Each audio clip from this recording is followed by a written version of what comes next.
Good evening, folks. This is Rockless Marvolo, the Marvolo, with Mad Misadventures 2 books. This evening we have a special guest, Howard Whitehouse.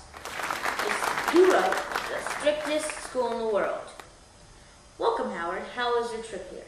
Thank you, Marvolo, for inviting me to the studio. My trip here was great, except for the monkey I sat next to on the bus ride. Monkey? I know that monkey. That monkey works in the studio next door. Next time, if you're lucky, you might meet the kangaroo. That works security. He's a real card. So, Howard, who are the main characters in this unusual story? It just so happens that I brought them with me. I thought you might be interested in meeting them. First, there is Emmeline. She's a 14-year-old girl who lives with her unusual aunt in England, 1898. This is her. She's living with her aunt. Where are her parents? Well, her parents are in Calcutta, India. She's living with her aunt in England so she can attend St. Gramada's boarding school. Isn't the title The Strictest School in the World? That's right. Turns out that St. Gramada's is a horrible place for girls. But let's not get off track.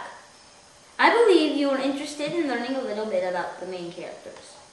You are absolutely right, Howard. Let's get back to the main characters. I believe you said you brought them with you. Does that mean there are more than one main character? That's right. There is another main character.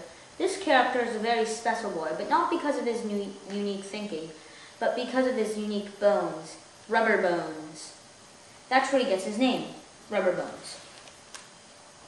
This is Rubber Bones. Not to get off topic again, but doesn't the title also say something about a collection of flying machines? Does that have something to do with this boy, Rubber Bones? Well, yes, that's how Emmeline and Rubber Bones met. They met when Rubber Bones was cleaning out Aunt Lucy's house gutters, and he fell into a bird path, which, for some reason, he was unscathed, which intrigued Emmeline. What does that have to do with flying machines? Ever since Emmeline was 11 years old, she had always been intrigued in flying machines and wanted to build one. She even has her great-uncle's blueprints of flying machines that he had built. What does that have to do with Rubber Bones?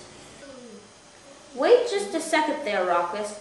Emmeline here hadn't actually made a flying machine until the time she met Rubber Bones. She was too afraid to pilot it. But then when she met Rubber Bones, she thought he would be the perfect guy for the job because of him being rubber and so brave. So is that it? Just two main characters?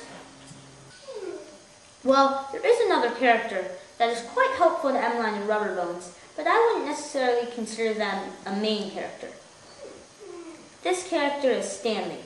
Stanley, the dog. A dog? How is a dog a supporting character? A dog can't fly a flying machine. Yes, that's a good point, Rockless, but as I recall, flying machines aren't the only thing that happens in this book.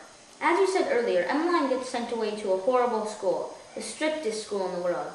And you ever think that Stanley might just be the dog for the job? How does Stanley help a 14-year-old girl escape from a prison of a school? Now, Rockless, I'd love to tell you the tale, but you really have to read the book. Oh, come on, Howard. My entire audience is sitting on pins and needles. Can't you just give us a little glimpse of what happens to Rubber Bones, the dog Stanley, and Emmeline at this horrible school? Okay, Rockless, you asked for it. Here it is. There are 3 gypsies in the book. Rollo, Sid, and Nora.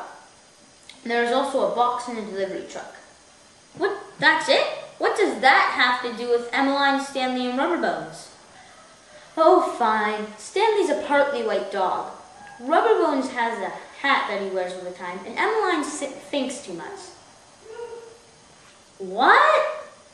You don't get it? Well, I guess you really are going to have to read the book. Okay, Howard, I guess you've made your point. The only way we're going to figure out what happens to Emmeline, Rubberbones, and Stanley is if we read this crazy book. Thank you, Howard, for joining us tonight. I can really enjoy learning about your interesting book and all of its characters. Can't wait to have you back for another one of your interesting stories. Thank you all. Thank you. Now please join us next week. We'll all be interviewing Scooby-Doo and the gang with an inside tour of the Mystery Machine. Till next time, this is Rock this Morvolo, the Morvolo.